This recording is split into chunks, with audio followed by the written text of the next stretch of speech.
Radhe GS classes में आपका स्वागत है। आज हमारा यह ऑब्जेक्टिव क्वेश्चन प्रैक्टिस सीरीज का दूसरा क्लास है। आज हम इस क्लास में भारत के स्थिति एवं विस्तार से संबंधित सारे इम्पोर्टेंट क्वेश्चन को हम लोग यहाँ पे देखेंगे। ये काफ़ी इम्पोर्टेंट क्लास है। चलिए हम लोग अब अपने क्लास को शुरू करते हैं।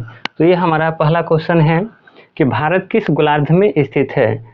अब यहाँ पे ऑप्शन दे रखा है उत्तरी एवं पूर्वी, दक्षिणी एवं पूर्वी, उत्तरी एवं पश्चिमी और उत्तरी एवं दक्षिणी। तो इसे सोल्व करने के लिए आप बेसिक क्लास में आप पढ़ चुके होंगे कि ग्लोब है और ग्लोब के हम लोग पढ़े थे, ये ग्लोब है। इस ग्लोब के ये क्या है तो दो ध्रुव है, बीच से एक रेखा गुजरती है जिसका नाम है विषुवत रेखा, और विषुवत रेखा के 23.5 डिग्री ऊपर से एक रेखा है जिसका नाम है कर्क रेखा। ये कौन सी है तो कर्क रेखा। तो जानते हैं कि विषुवत रेखा के समानांतर जो भी खींची गई रेखा होती है वो अक्षांश रेखा होती है। तो हम लोग देखते हैं कि ये उत्तरी गोलार्ध है और ये दक्षिणी गोलार्ध है। तो हम लोग जानते हैं कि भारत जो हमारा देश है वो यहीं पे स्थित है, अर्थात हम देख रहे हैं कि भारत कौन से गोलार्ध में दिख रहा है। तो ये तो पता चल रहा है कि भारत उत्तरी गोलार्ध में है, लेकिन आप जानते हैं कि यहाँ पे डायरेक्शन यानी कि डायग्राम आप डालेंगे तो आप पाएंगे कि ये नॉर्थ है और ये ईस्ट है। तो यहीं पे पा लिए कि ये उत्तरी एवं पूर्वी, यानी कि कौन से गोलार्ध में भारत है हमारा तो उत्तरी एवं पूर्वी गोलार्ध में। तो हमारा आंसर यहाँ पे क्या हो जाएगा उत्तरी एवं पूर्वी गोलार्ध, ये हमारा आंसर हो जाएगा। लेकिन आपसे अलग टाइप से क्वेश्चन पूछ ले, जैसे अक्षांशीय दृष्टिकोण से यानी अक्षांश के दृष्टिकोण से भारत कौन से गोलार्ध में है, या देशांतर के दृष्टिकोण से भारत कौन से गोलार्ध में है, तब इसका आंसर चेंज हो जाएगा। तो ये काफ़ी कंसेप्ट वाले क्वेश्चन है, इससे आप ध्यानपूर्वक देखेंगे। क्वेश्चन अगर पूछ लिया जाए कि भारत अक्षांशीय दृष्टि से कौन से गोलार्ध में है, तो आप जानते हैं कि ये कौन सी रेखा है तो ये अक्षांश रेखा है। तो ये सारे अक्षांश हैं, तो हम देख रहे हैं कि अक्षांश के दृष्टिकोण से कौन सा है तो ये उत्तरी अक्षांश है। अक्षांश के दृष्टि से कौन लिखें यानी कि उत्तरी अक्षांश है। लेकिन यहाँ पे क्वेश्चन पूछेगा कि देशांतरीय दृष्टिकोण से कौन से गोलार्ध में पड़ेगा, तो आप जानते हैं कि ये बीच वाला है। आप जानते हैं कि ऐसे दो ध्रुवों को मिलाने वाली जो रेखा है उसे देशांतर कहते हैं।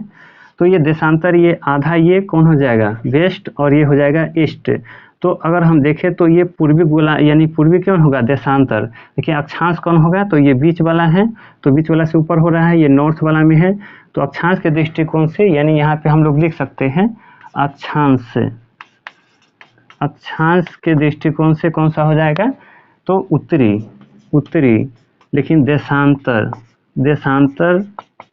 देशांतर के दृष्टिकोण से कौन सा हो जाएगा पूर्वी।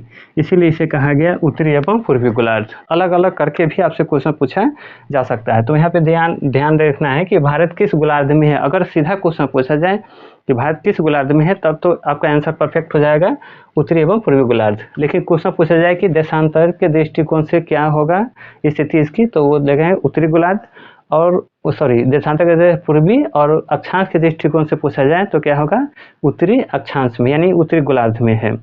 चलिए, तो ये दो क्वेश्चन इससे रिलेटेड हमारा तैयार हो गया। तो टोटल क्वेश्चन 3। अब नेक्स्ट हम लोग क्वेश्चन अपना देखते हैं कि भारत का ज्यामितीय आकार है। अब क्वेश्चन पूछा जा रहा है कि भारत का जो ज्यामितीय आकार है यानी उसका स्ट्रक्चर जो है, बनावट है, वो किस प्रकार का है। तो आपसे ऑप्शन दे रखा है चतुष्कोणीय, फिर त्रिभुजाकार, वर्गाकार और आयताकार। तो आप पढ़े थे कि ये जो हमारा भारत है यहीं पे देख लेंगे या यहाँ पे देखेंगे, ये जो हमारा भारत है ये, तो आप पढ़े थे कि ये क्या है तो देशांतर, यानी देशांतर कितना तो 30 निकाले थे, और अक्षांश भी कितना तो हम लोग लिखाने थे 30, यानी कि 30 डिग्री अक्षांश लगभग और 30 डिग्री देशांतर के बीच लगभग हमारा देश स्थित है। इसीलिए इसकी आकृति क्या है तो चतुष्कोणीय है। इसे रट्टा नहीं लगाएंगे, आप कंसेप्ट समझेंगे। बेसिक वाली क्लास में इसको आसानी से आपको समझाया गया है।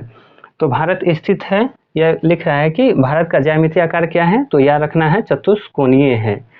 अब हम देखते हैं नेक्स्ट क्वेश्चन हमारा तीसरा है कि भारत, अब ब्रैकेट में क्या लिखा हुआ है मुख्य भूमि का दक्षिणी नोक है, यानी कि भारत जो है उसके दक्षिणतम जो छोर है वो कौन सा है, उसका क्या नाम है।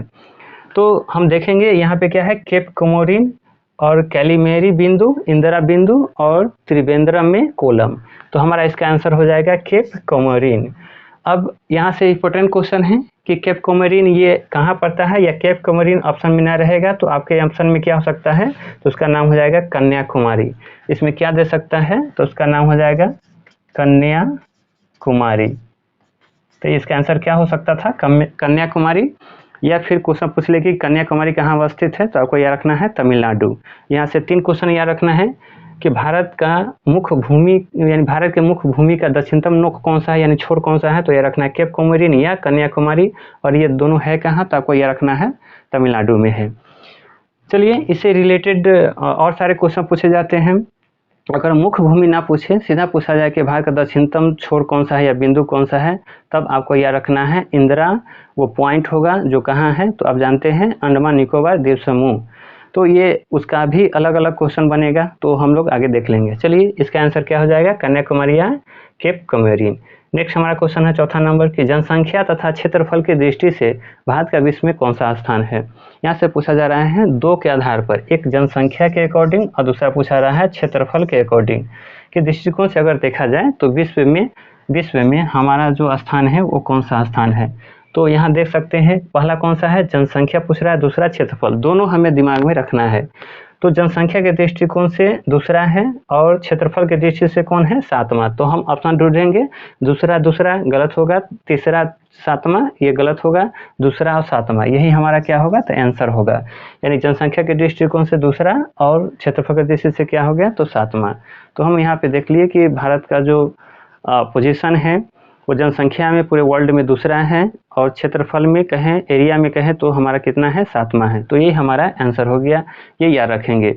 जबकि इससे क्वेश्चन रिलेटेड पूछ ले कि दुनिया का यानी वर्ल्ड का सबसे बड़ा जो क्षेत्रफल में देश है उसका नाम ही आपको रखना है, वो है आपका रूस, और जनसंख्या में पूछा जाए तो वो है आपका चीन। तो इस प्रकार से भारत से बड़े जितने भी देश हैं उन सभी के बारे में हम लोगों ने पढ़ा है। चलिए नेक्स्ट क्वेश्चन हम लोग देख लेते हैं। क्वेश्चन है कि संपूर्ण विश्व के क्षेत्रफल में भारत की भागीदारी लगभग है। भारत का जो क्षेत्रफल है वो है आपका 32 लाख 87,263 वर्ग किलोमीटर। भारत का क्षेत्रफल कितना, 32,87,263 वर्ग किलोमीटर। तो यही हमारा पूछा जा रहा है कि ये जो हमारा इतना क्षेत्रफल है वो टोटल विश्व के क्षेत्रफल का कितना प्रतिशत है। तो हमें यह रखना है 2.4%। ये हमारा क्षेत्रफल कितना है, 2.4%। किसका, तो विश्व के क्षेत्रफल का। चलिए नेक्स्ट क्वेश्चन हम देख लेते हैं कि भारत की उत्तर से दक्षिण में लंबाई है। आप जानते हैं ये हमारा देश है और इसका जो ये बोला नॉर्थ है, ये साउथ है, तो ये पूछा जा रहा है कि नॉर्थ से साउथ में इसकी लंबाई कितनी है। तो इसकी लंबाई जो है वो 3214 किलोमीटर है। ये हमारा कितना है, तो 3214 किलोमीटर है। तो इसमें ढूंढेंगे 2933 नहीं, 2933 जो ऑप्शन दे रखा है ये हमारा जो लंबाई है वो पूरब से पश्चिम, यानी कि ये पूरब है और ये पश्चिम है, ये है 2933 किलोमीटर। 2900 क्या होगा, 33 किलोमीटर। तो यहाँ पे देख लेना है भारत की उत्तर से दक्षिण कौन सा कहा जा रहा है, उत्तर से दक्षिण, यही हमें दिमाग रखना है। तो उत्तर से दक्षिण कितना है, 3214 किलोमीटर। तो यहाँ पे हमारा आंसर है बी में 3214 किलोमीटर। अब फिर अगर आपसे क्वेश्चन पूछा जा सकता था कि भारत का पूर्व से पश्चिम में जो लंबाई हो कितनी है, तो आपको यह रखना है 2933 किलोमीटर। ये क्वेश्चन भी पूछा जा सकता है। तो ये पूर्व से पश्चिम हो जाएगा 1933, ये क्या होगा, पूर्व से हो जाएगा आपका पश्चिम। जबकि उत्तर से दक्षिण पूछे तो कौन सा हो जाएगा, 3214 किलोमीटर। चलिए नेक्स्ट हम लोग देख लेते हैं, द्वीपों सहित भारत के तट रेखा की लंबाई कितनी है। क्वेश्चन पूछा जा रहा है द्वीपों सहित भारत के तट रेखा की लंबाई कितनी है। तो आप जानते हैं कि ये जो हमारा भारत है इसके ये वाले क्षेत्र जो है सब स्थलीय हैं और नीचे ये जो है वो सारे क्या है, जलीय हैं। तो आपको तटीय सीमा के लिए यानी कि यहाँ से लेकर ये सारे क्या हैं, तो ये सभी आपके लंबाई पूछे जा रहे हैं। तो इसकी लंबाई, तो अब यहाँ पे देखिए क्या कह रहा है, द्वीपों सहित। तो आप जानते हैं कि यहाँ पे लक्षद्वीप है, यहाँ पे कौन, लक्षद्वीप है, और यहाँ पे है आपका बंगाल की खाड़ी में स्थित है अंडमान निकोबार द्वीप समूह। तो यहाँ भी द्वीप है, यहाँ भी द्वीप है। तो इस द्वीप जो है इसका भी तो किनारा होगा यानी कि बॉर्डर होगा। तो इस द्वीपों सहित ये टोटल जो लंबाई होगी हमारी तटीय सीमा की, तो उसके बारे में क्वेश्चन पूछा जा रहा है। तो एक द्वीपों सहित भारत के तट रेखा की लंबाई कितनी है। तो द्वीपों सहित जो हो जाएगा वो हमारा है 7516.5 किलोमीटर। अगर द्वीप सहित ना पूछे, सीधा क्वेश्चन पूछा जाए कि भारत के मुख्य तटीय सीमा की लंबाई कितनी है, मुख्य का मतलब ये हो गया मेन तटीय सीमा की लंबाई कितना है, तो आपको ये रखना है 6100 किलोमीटर। ये कितना है, तो 6100 किलोमीटर। तो यहाँ याद रखना है, ये 100 जो दिया गया है ये क्या हो जाएगा, तो ये हो जाएगा मुख्य तटीय सीमा की लंबाई 100 किलोमीटर है। और ये द्वीप सहित पूछ लिया जाए तो 7516.5 किलोमीटर है। इसमें एक और जान लीजिए आप, ये जो स्थलीय सीमा है इसकी अगर लंबाई पूछ लिया जाए यहाँ से यहाँ तक, तो इसका हो जाएगा 15,200 किलोमीटर। इसकी लंबाई कितना होगी, 15,200 किलोमीटर। तो हम लोग यहाँ देख रहे हैं कि 15,200 किलोमीटर ये क्या है, तो ये है स्थलीय, ये स्थलीय सीमा की लंबाई 15,200 किलोमीटर है। तो यहाँ 3 क्वेश्चन दिमाग में बैठा के रखना है। पहला कि स्थलीय सीमा की लंबाई 15,200 किलोमीटर, केवल तटीय सीमा की लंबाई 100 किलोमीटर, और द्वीप सहित तटीय सीमा की लंबाई पूछा जाए तो आपका हो जाएगा 7516.5 किलोमीटर। तो इस प्रकार से हमारा ये आंसर है। नेक्स्ट हम लोग क्वेश्चन देखते हैं। क्वेश्चन नंबर 8 है कि हमारे देश की सीमा बंगाल की खाड़ी में किस अक्षांश के साथ निर्धारित होती है। आप जानते हैं कि यहाँ पे जो भारत का है दक्षिणतम छोर वो 8 डिग्री 4 मिनट है, और यहाँ पे कितना है 37 डिग्री 6 मिनट है। तो भारत का जो विस्तार है वो अक्षांशीय विस्तार कितना है, 8 डिग्री 4 मिनट से 37 डिग्री 6 मिनट अक्षांश के बीच है। लेकिन यही अक्षांशीय विस्तार जो है यहाँ आप जानते हैं बंगाल ये अंडमान निकोबार द्वीप समूह इसके क्या है नीचे हैं, तो यहाँ जो हो जाता है वो 6 डिग्री हो जाता है, 6 डिग्री 45 यानी कि 4 इतना मिनट, यानी कि कहे तो 4 डिग्री, सॉरी ये 4 डिग्री होगा और 45 मिनट। तो यहाँ से हमारा ये दूरी मापा जाता है। तो यही क्वेश्चन पूछा गया है कि हमारे देश की सीमा बंगाल की खाड़ी, ये आपका कौन सा है, तो बंगाल की खाड़ी है, बंगाल की खाड़ी में किस अक्षांश के साथ निर्धारित होती है। तो यही हमारा अक्षांश है जिसके साथ निर्धारित होती है। ये भी आप पढ़े होंगे कि इसके नीचे कौन है, तो यही हमारा विषुवत रेखा है जो यहाँ देख रहे हैं। ये कौन सी रेखा है, तो विषुवत रेखा है। और इस विषुवत रेखा के ऊपर जो है ये अंडमान निकोबार द्वीप समूह जो है इसकी जो दूरी हो जाएगी, ये आपका जो दूरी हो जाएगा वही है 876 किलोमीटर। ये भी आपको याद रखना है कि ये जो है विषुवत रेखा से अंडमान निकोबार द्वीप समूह की जो दूरी हो जाती है वो 876 किलोमीटर है। चलिए हम लोग नेक्स्ट देखते हैं। सॉरी, ये हमारा क्वेश्चन हो गया हमारे देश की सीमा बंगाल की खाड़ी में स्थित, यानी बंगाल की खाड़ी में किस अक्षांश के साथ निर्धारित होती है। तो आपको याद रखना है कितना, तो ये हो जाएगा 6 डिग्री कितना हो जाएगा 45 मिनट। ये कौन हो जाएगा, नॉर्थ। अब यहाँ पे कन्फ्यूजन नहीं होना है, कन्फ्यूजन ये देख रहे हो कि ये नॉर्थ इसलिए बोला जा रहा है कि आप जानते हैं कि ये जो पूरे के पूरे हैं वो कौन से हैं, तो नॉर्थ में। अगर हम अक्षांश कहें तभी नॉर्थ में, और ये देशांतर कहें तभी क्या होगा, तो ये नॉर्थ में ही होगा, यानी कि पूर्वी देशांतर कह लीजिए या फिर कहें तो ये नॉर्थ में ही है सारे, तो इसीलिए ये नॉर्थ में ही है। अब क्वेश्चन है नेक्स्ट हमारा कि इंदिरा पॉइंट को अन्य किस नाम से जाना जाता है। अब हम जानते हैं कि 4 बिंदु आप पढ़ते होंगे या पढ़े होंगे, 4 बिंदु, तो वो कौन कौन से है, तो सबसे उत्तरी बिंदु है यानी नॉर्थ में है, उसका नाम है इंदिरा कॉल, यहाँ पे इंदिरा कॉल है। और सबसे दक्षिणतम बिंदु जो है उसी का नाम है क्या चीज़, तो आप जानते हैं इंदिरा पॉइंट। इसका दूसरा भी नाम है पिग्मलियन पॉइंट या पार्सल पॉइंट। इसी तरह से सबसे पूर्वी बिंदु जो अरुणाचल प्रदेश में किब्यूथु पढ़े होंगे, और सबसे पश्चिम बिंदु जो है वो गुजरात में, उसका नाम है क्या चीज़, तो गोरमाथा। तो इस प्रकार से आप यहाँ पे देख लेंगे कि इंदिरा पॉइंट यहाँ पे नाम दिया हुआ है कि इंदिरा पॉइंट को अन्य किस नाम से जाना जाता है। तो इंदिरा पॉइंट कौन सा है, तो भारत का सबसे दक्षिणतम बिंदु है, तो उसी बिंदु का अन्य नाम पूछा जा रहा है आपसे। तो इंदिरा कॉल, ये तो आप जानते हैं, अभी बताए हैं कि इंदिरा कॉल कहाँ होगा, तो वो सबसे उत्तरी बिंदु है इंदिरा कॉल। ये कौन है, नॉर्थ वाला बिंदु है। वलांगू ये कहाँ पड़ता है, तो ये अरुणाचल प्रदेश में है। और गोरमुता ये क्या है, तो गुजरात में पड़ता है। और ये है पिग्मेलियन, एक इसको बोलते हैं पिग्मेलियन या इसी को बोलते हैं पार्सल पॉइंट। यही हमारा क्या होगा, तो आंसर हो जाएगा। तो आपको याद रखना है कि इंदिरा पॉइंट का अन्य जो दूसरा नाम है वो कौन सा है, पिग्मेलियन, तथा इसी को बोल सकते हैं पार्सल पॉइंट। नेक्स्ट क्वेश्चन हम देख लेते हैं। तो हमारा नेक्स्ट क्वेश्चन यहाँ पे क्वेश्चन नंबर कितना हो गया, तो 10। तो ये हमारा क्वेश्चन नंबर 10 कह रहा है कि भारत का वह स्थान कौन सा है जहाँ बंगाल की खाड़ी हिंद महासागर, क्या कर रहा है, बंगाल की खाड़ी हिंद महासागर तथा अरब सागर यानी कि मिलते हैं। यानी क्वेश्चन पूछ रहा है कि भारत का कौन सा ऐसा स्थान है जहाँ पे हिंद महासागर, अरब सागर और बंगाल की खाड़ी तीनों मिलता है। ऑप्शन देख लेंगे तो कौन सा है, तो कन्याकुमारी, इंदिरा पॉइंट, नागरकोइल और रामेश्वरम। तो हम देखते हैं कि यहाँ पे है कौन, तो अरब सागर है, यहाँ पे क्या है, तो हिंद महासागर है, और ये है आपका बंगाल की खाड़ी, तो ये ही है। अब हम जानते हैं कि ऑप्शन में दे रखा है कौन, तो यहाँ पे है कन्याकुमारी। और इससे पहले हम लोग पढ़े थे कि कन्याकुमारी कहाँ है, तो वो है आपका तमिलनाडु, और तमिलनाडु जो राज्य है आपका वो ये है। तो ये जो अभी तमिलनाडु है यही क्या है, कन्याकुमारी, या इसे बोलते हैं केप कमरीन। तो ये कन्याकुमारी है। तो यही ऐसा जगह है कन्याकुमारी जहाँ पे अरब सागर, हिंद महासागर और बंगाल की खाड़ी, यानी कि ये तीनों जल सीमाएं मिलती हैं। तो हमारा आंसर क्या हो जाएगा, कन्याकुमारी। तो यहाँ पे देख सकते हैं हमारा आंसर हो गया कन्याकुमारी, जहाँ पे बंगाल की खाड़ी, हिंद महासागर और अरब सागर तीनों मिलता है। नेक्स्ट क्वेश्चन हमारा है कि भारत का सुदूर पश्चिमी बिंदु कौन सा है। तो हम लोग पढ़े थे कि भारत के कितने बिंदु, तो 4 बिंदु पढ़े थे, यानी कि सबसे उत्तरी, सबसे दक्षिणी और सबसे पूर्वी और पश्चिमी। तो ये क्वेश्चन यहाँ पे क्या पूछ लिया कि भारत का सुदूर पश्चिमी बिंदु कौन सा है, यानी कि पश्चिमी वाला पूछा जा रहा है हमसे। तो यहाँ पे हम लोग पढ़े थे कितना, 68 डिग्री 7 मिनट। ये कौन सा है, 68 डिग्री 7 मिनट कहाँ है, जो गुजरात में है। और ये क्या होगा, तो पूर्वी होगा। तो हम लोग यहाँ पे क्वेश्चन क्या पूछ रहा है कि यहाँ भारत का सुदूर पश्चिमी बिंदु कौन सा है। ऑप्शन देख लीजिए, 68 डिग्री 7 मिनट पश्चिमी देशांतर।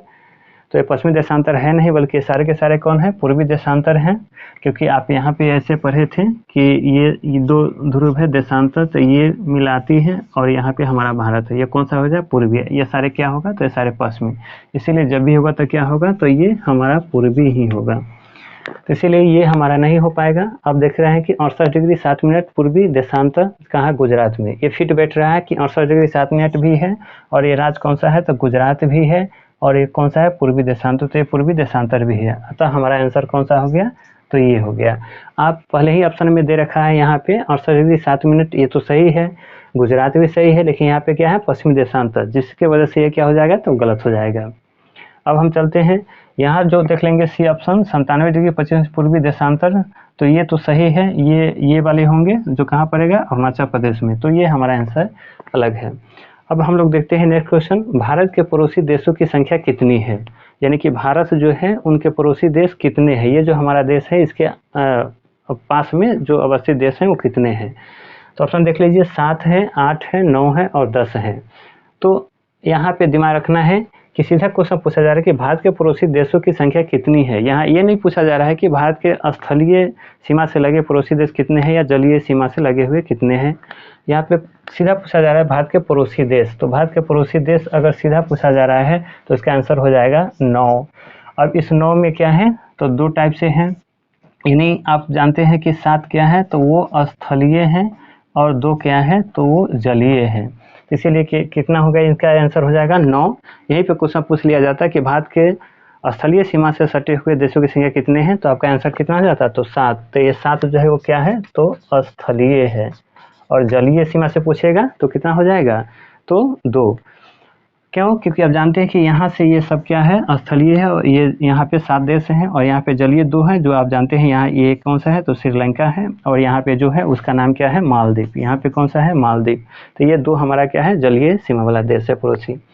नेक्स्ट हम देखते हैं कि भारत की क्वेश्चन नंबर 13 है कि भारत की जल एवं स्थल सीमा, जल एवं कौन सा है, स्थल सीमा, जल एवं स्थल सीमा से लगे देश हैं म्यांमार, बांग्लादेश, पाकिस्तान और चीन। एक क्वेश्चन दे रखा है, अब आपको मैच करना है 1 3 4, यानी कि 1 2 3 और फिर है 1 3 4 या 1 2 3 4 सभी। तो आप जानते हैं क्या पूछ लिया क्वेश्चन कि भारत की जल एवं स्थल सीमा से लगे देश। आप जानते हैं कि वैसा देश के बारे में पूछा जा रहा है जो जल से भी जुड़ा होगा और स्थल से भी जुड़ा होगा। तो आप जानते हैं ये पाकिस्तान है, जो ये स्थल से भी है, और नीचे यहाँ पे आ जाता है तो ये जल से भी, तो ये पाकिस्तान भी हो जाएगा। म्यांमार इसलिए होगा कि यहाँ पे जो म्यांमार है वो म्यांमार इधर स्थल से भी है और इधर जल से भी है, तो म्यांमार भी हो जाएगा। तो म्यांमार हो। बांग्लादेश, अब देखेंगे कि बांग्लादेश ये है तो ऊपर वाला स्थल से और नीचे जल से, तो ये पाकिस्तान, बांग्लादेश और म्यांमार। चीन क्यों नहीं होगा, कि चीन पूरा जो है वो यहाँ से लेकर यहाँ तक है, इसीलिए चीन जो है वो नहीं होगा। तो हम देख लिए कितना हो जाएगा, तो 1 2 और 3 ऑप्शन ढूंढिए हम लोग, 1 3 4 1 2 3, तो 1 2 और 3 यही हमारा क्या होगा, आंसर हो जाएगा। यानी कि म्यांमार, बांग्लादेश और पाकिस्तान वैसा हमारा पड़ोसी देश है जिसका सीमा जो है स्थल से भी जुड़ता है और जल से भी जुड़ता है, यानी कि लगा हुआ है। नेक्स्ट हमारा क्वेश्चन हो जाएगा, आप चलते हैं क्वेश्चन नंबर कितना, तो 14 पे। देखिए, पाकिस्तान के साथ सबसे लंबी सीमा रेखा किस राज्य की है। तो आप जानते हैं कि ये पाकिस्तान है, और ये जो पाकिस्तान है भारत के यहाँ से ये गुजरात से भी टच होता है, यहाँ पे है राजस्थान और यहाँ पे है कौन, पंजाब। और ये आप जानते हैं कि ये कौन सा है, तो J&K जम्मू कश्मीर, और ये है लेह लद्दाख। तो यह क्वेश्चन पूछा जा रहा है कि पाकिस्तान के साथ सबसे लंबी सीमा रेखा किस राज्य की है। तो जानते हैं कि कितने राज्य, तो गुजरात, राजस्थान और पंजाब। और कितने राज्य, केंद्र शासित प्रदेश, इसलिए इसकी चर्चा नहीं करेंगे। तो ये 3 राज्यों में से किसका सबसे ज़्यादा है, तो आपको ये रखना है राजस्थान। यानी कि ये आंसर क्या हो जाएगा, तो राजस्थान। राजस्थान का जो सीमा है सबसे ज़्यादा वो पाकिस्तान के साथ साझा होता है। अब क्वेश्चन आगे है कि किस पड़ोसी देश के साथ भारत की सीमा रेखा सबसे लंबी है। किस पड़ोसी देश के साथ भारत की सीमा रेखा लंबी है। तो भारत के जितने भी पड़ोसी देश हैं उन सभी देशों के साथ किसी न किसी प्रदेश की जो सीमाएं होंगी वो सबसे ज़्यादा या फिर सबसे कम लग रही होंगी। तो यहाँ पे क्वेश्चन पूछ रहा है किस पड़ोसी देश के साथ भारत की सीमा रेखा सबसे लंबी है। तो आपको दिमाग में रखना है सबसे लंबी सीमा रेखा जो होगी वो क्या होगा, तो आपको बांग्लादेश। ये बांग्लादेश जो है वो कितना है इसका सीमा, तो आपको याद रखना है 4096 किलोमीटर। सबसे ज़्यादा कहे तो बांग्लादेश। अगर इसी में क्वेश्चन पूछ लिया जाए सबसे कम, तो आपको याद रखना है अफगानिस्तान का है, वो किसके साथ, तो ये है लद्दाख के साथ। तो ये क्वेश्चन केवल यहाँ क्या पूछा जा रहा है कि किस पड़ोसी देश के साथ भारत की सीमा रेखा सबसे लंबी है। तो आपका आंसर हो जाएगा कौन सा, बांग्लादेश। जो कितना हो जाएगा, तो आपको ये रखना है 4096 किलोमीटर। ये नेपाल पूछ रहा है, इसको दे लेंगे, ये 1751 किलोमीटर में है। ये पाकिस्तान है, ये 3300, ये हो जाएगा आपका 3323 किलोमीटर। और ये चीन जो है वो है आपका 3488 किलोमीटर। तो इस प्रकार से ये सारे इंपॉर्टेंट क्वेश्चन हैं, आप इसके याद करके रखेंगे, सजाने के लिए भी क्रम दे सकता है। नेक्स्ट क्वेश्चन हम देखते हैं, क्वेश्चन नंबर कितना है, 16। भारत के किस प्रदेश की सीमाएं 3 देशों यानी कौन कौन, तो नेपाल, भूटान, चीन के साथ मिलता है। यानी भारत का कौन सा वैसा राज्य है जिसका सीमा जो है एक देश नहीं बल्कि 3 देशों के साथ साझा होता है। तो आपको यहाँ पे ऑप्शन में देखना है कौन है, अरुणाचल प्रदेश, पश्चिम बंगाल और सिक्किम और त्रिपुरा। तो कह रहा है कि किसके साथ, तो आप जानते हैं नेपाल, भूटान और चीन। तो ये जो हमारा देख रहे उभरा हुआ है क्षेत्र, ये कौन सा है, सिक्किम है। और यहाँ पे जो जानते हैं वो नेपाल है, ये पूरे चीन है और ये भूटान है। तो नेपाल, चीन और भूटान, ये तीनों से लगा हुआ जो हमारा राज्य है वो कौन है, सिक्किम है। तो यहाँ इसका आंसर क्या हो जाएगा, सिक्किम। लेकिन आपको ये पता होना चाहिए कि अरुणाचल जो प्रदेश है वह भी 3 देशों के साथ सीमा साझा करता है। पश्चिम बंगाल भी 3 देशों के साथ सीमा साझा करता है। तो अब देख लेंगे यहाँ अरुणाचल प्रदेश। तो अरुणाचल प्रदेश ये वाले हैं, तो ये चीन से भी लगता है, भूटान से भी लगता है और यहाँ कहें तो म्यांमार से भी लगता है। तो 3 देशों के सीमा के साथ साझा करने वाला राज्य कौन सा है, अरुणाचल प्रदेश। यहाँ देख लिए, ये कौन मिल गया आपका, सिक्किम। और तीसरा जो है वो है आपका पश्चिम बंगाल। जो आप जानते हैं कि पश्चिम बंगाल किससे, यहाँ से पश्चिम बंगाल है जो आप देखते हैं नेपाल से भी टच होता है और ये कहे तो बांग्लादेश से भी टच होता है और कहें तो ये फिर ये भूटान से भी टच हो जाता है। तो ये 3 देशों के साथ लगने वाला कौन है, तो ये अरुणाचल प्रदेश, पश्चिम बंगाल और फिर कहें तो सिक्किम। लेकिन यहाँ जो त्रिपुरा है ये देखना है क्या कि त्रिपुरा जो है वो 3 तरफ से बांग्लादेश से घिरा हुआ है। तो आपसे क्वेश्चन पूछ लेगा कि भारत का कौन सा ऐसा राज्य है जो त्रिपुरा, भारत का कौन सा ऐसा राज्य है जिसे बांग्लादेश 3 तरफ से घिरे हुआ है या बांग्लादेश से 3 तरफ से घिरा हुआ है। तो उसको नाम ये रखना है त्रिपुरा। इसी का नाम क्या है, तो ये कौन सा राज्य है, त्रिपुरा है, जो इधर से भी इधर से भी इधर से भी 3 तरफ से ये बांग्लादेश से घिरा हुआ है। तो ये ऑप्शन हो जाएगा कौन, बांग्लादेश से 3 तरफ से घिरा हुआ त्रिपुरा है। नेक्स्ट हम लोग देख लेते हैं 17 नंबर क्वेश्चन है कि भारत की जनसंख्या विश्व की जनसंख्या का कितना प्रतिशत है। यहाँ क्वेश्चन पूछा जा रहा है कि भारत की जनसंख्या विश्व की जनसंख्या का कितना प्रतिशत है, 15, 16, 17.5 और 18.5। तो हमारा आंसर हो जाएगा 17.5। और ये भारत का जो जनसंख्या है, भारत की जो जनसंख्या है वो कितना है टोटल है, तो 1,21,8,54,977 यही भारत की जनसंख्या है। और विश्व में प्रतिशत, विश्व के स्तर प्रतिशत देखें तो भारत का कितना आ जाता है 17.5%। तो ये काफ़ी इंपॉर्टेंट क्वेश्चन है। नेक्स्ट क्वेश्चन देखते हैं कि निम्न में से किस राज्य के 3 ओर से बांग्लादेश की सीमा लगी हुई है। यही क्वेश्चन हम लोग डिस्कस कर रहे थे। ऑप्शन कौन है, नागालैंड, असम, मेघालय और त्रिपुरा। तो ये हमारा आंसर हो जाएगा त्रिपुरा। ये जो त्रिपुरा है वो बांग्लादेश, त्रिपुरा जो है वो बांग्लादेश के साथ 3 तरफ से लगा हुआ है। यहाँ पे एक और क्वेश्चन आप गौर करके देख लेंगे कि ये यहाँ पे जो मेघालय हैं, ये जो देख रहे हैं आप मेघालय हैं, ये मेघालय हैं और इसके ऊपर जो सिक्किम है ये असम है। तो जो असम राज्य है वो बांग्लादेश को 2 बार सीमा को साझा करता है। तो यहाँ पे क्वेश्चन भी पूछा जा सकता है कि बांग्लादेश को 2 बार सीमा साझा कौन सा राज्य या प्रदेश करता है, तो उसको याद रखना है कौन सा, तो असम। जबकि क्वेश्चन पूछे कि बांग्लादेश से 3 तरफ से घिरा हुआ प्रदेश कौन सा है, तो वो हो जाएगा त्रिपुरा। 3 तरफ से कौन है, त्रिपुरा। तो इस प्रकार से हमारा ये सभी इंपॉर्टेंट क्वेश्चन था। अब हम मिलते हैं नेक्स्ट क्लास में। आज इतना ही। जय हिंद।